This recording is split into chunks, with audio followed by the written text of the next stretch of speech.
दोस्तों नमस्कार। मेरा नाम है डॉक्टर श्याम जहांगीर और आज मैं आपको दो ऐसी चीजें बताने वाला हूं बच्चों जो आजकल बहुत ज्यादा चर्चा में है और किसी भी एग्जाम में पूछे जाने के लिए सबसे ज्यादा संभावना उनकी बनती है। तो वो नाम है गौरव और गौतम। तो आइए जानते हैं गौरव क्या है और गौतम क्या है।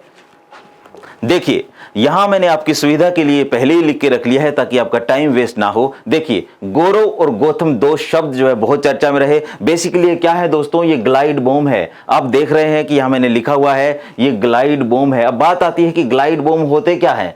तो ग्लाइड बम उसे कहते हैं जो दूर से दागा जा सकता हो। दूर से दागे जाने का मतलब होता है वो किसी विमान से दागा जाएगा तो सामान्यतः उसके लिए लड़ाकू विमान का इस्तेमाल किया जाता है। और ये जो ग्लाइड बम होते हैं ये दुश्मन के ठिकानों को दूर से ही निशाना बना सकते हैं। इससे क्या होता है, फाइटर जेट की भी सुरक्षा होती है, उसके पायलट की भी सुरक्षा होती है, क्योंकि आपको दुश्मन के क्षेत्र में जाने की भी नीड नहीं है और किसी भी देश में एंट्री की भी नीड नहीं है। तो ग्लाइड बम बहुत इंपॉर्टेंट होते हैं दूर से आक्रमण करने के लिए। अब देखिए इस ग्लाइड बम का सबसे इंपॉर्टेंट चीज है कि इसका जो डिजाइन और विकास है वो तो किया है डीआरडीओ ने, जो कि भारत का लीडिंग डिफेंस इंस्टीट्यूट है। DRDO, defence research and development organisation, इसने इसका विकास और डिजाइन किया है दोस्तों।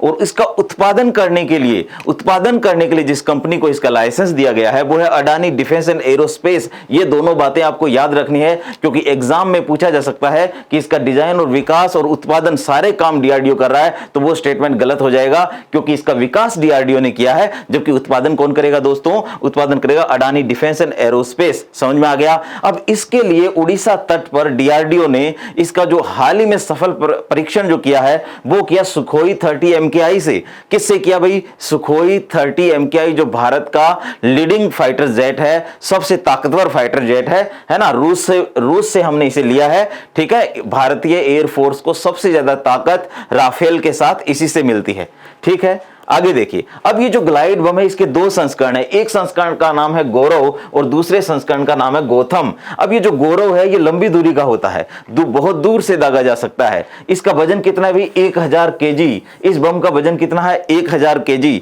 गौतम छोटी दूरी के लिए ज्यादा उचित होता, ज्यादा उपयोगी है और यहां पर इसका वजन अभी 550 kg। दोनों में ही जीपीएस लगा हुआ है, दोनों में ही जो है इनर्शियल नेविगेशन सिस्टम लगा हुआ है। इसकी सहायता से ये जो लक्ष्य पे, टारगेट पे सटीक जो है आक्रमण करते हैं, पिन पॉइंट आक्रमण करते हैं ताकि निशाना चुके ही नहीं। तो दोस्तों आज से हमने जान लिया है कि गौरव और गौतम क्या है। तो आप अपने एग्जाम के लिए इन्हें ध्यान रखिएगा। Thank you.